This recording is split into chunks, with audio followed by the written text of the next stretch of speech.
Kirstin Trinity Casar, reporter.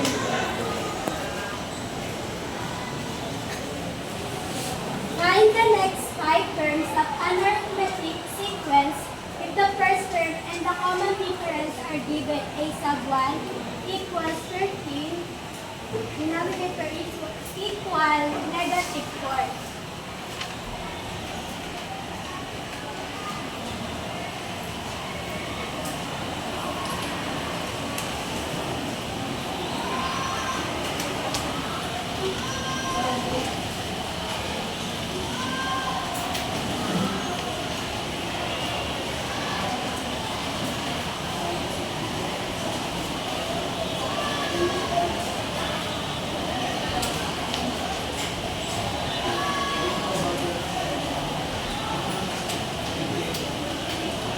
A sub 1 equals 13, 9, 5, and 1.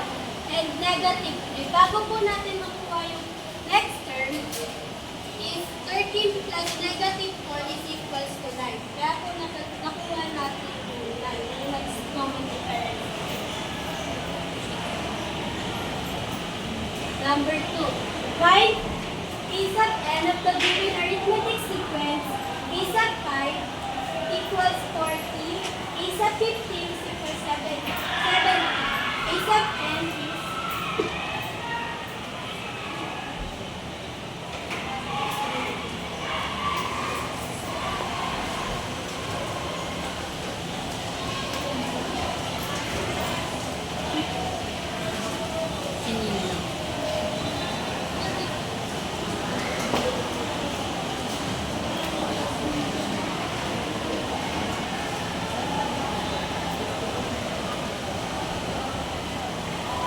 So, number 2 po is yung hinahanap natin is yung a sub n.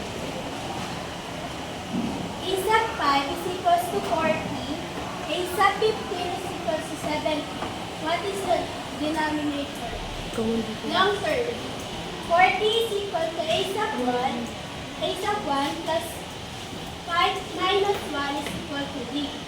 40 equals to a sub 1 plus 40. Kaya po ito naging 40 kasi 5 bawasan ng 1 is equals to 4. Tapos kukunin na po natin yung d.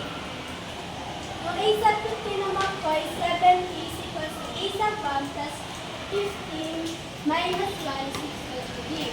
70 equals to a sub 1 plus 14d. Kaya po naging 14d. Ganun din po yung ginawa natin. Tapos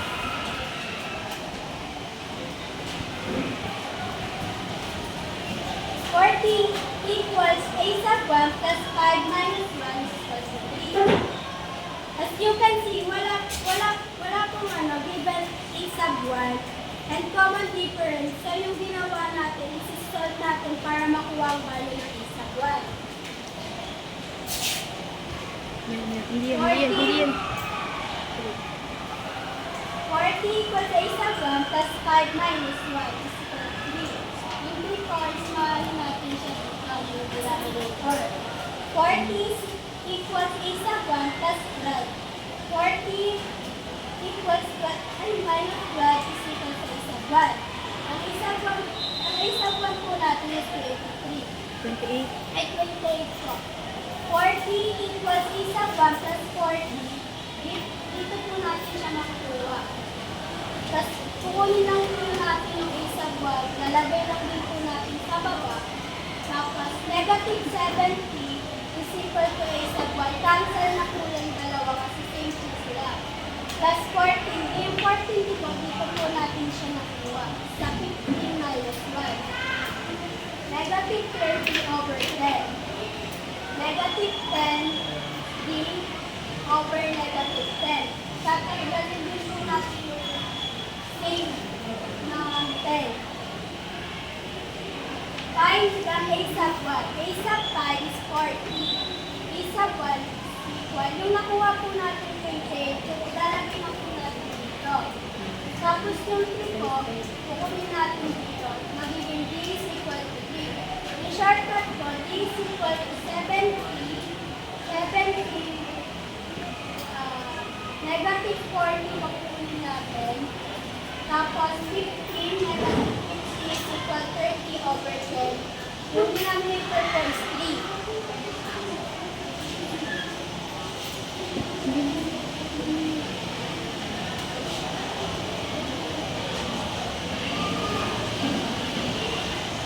Number 3. Ay, number 6 terms in arithmetic sequence. A sub 2 is equal to negative 6 and a sub 5 is equal to negative 15.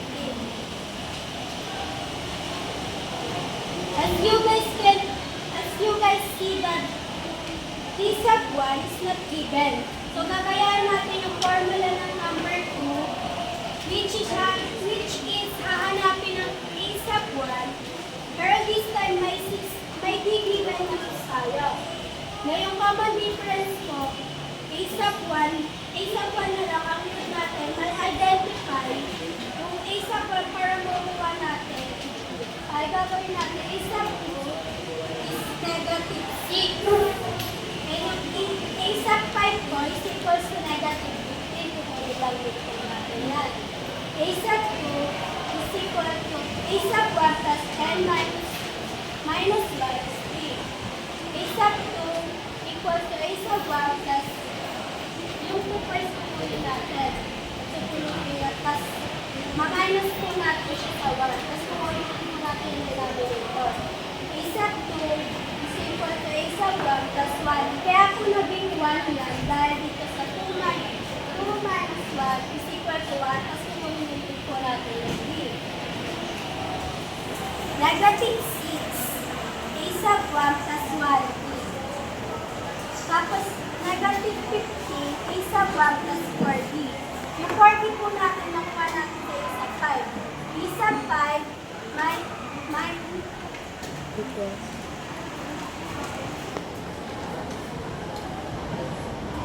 a sub 5 is equal to a sub 1 plus n minus 1. A sub 5 is equal a sub 1 plus 5 minus 1. D.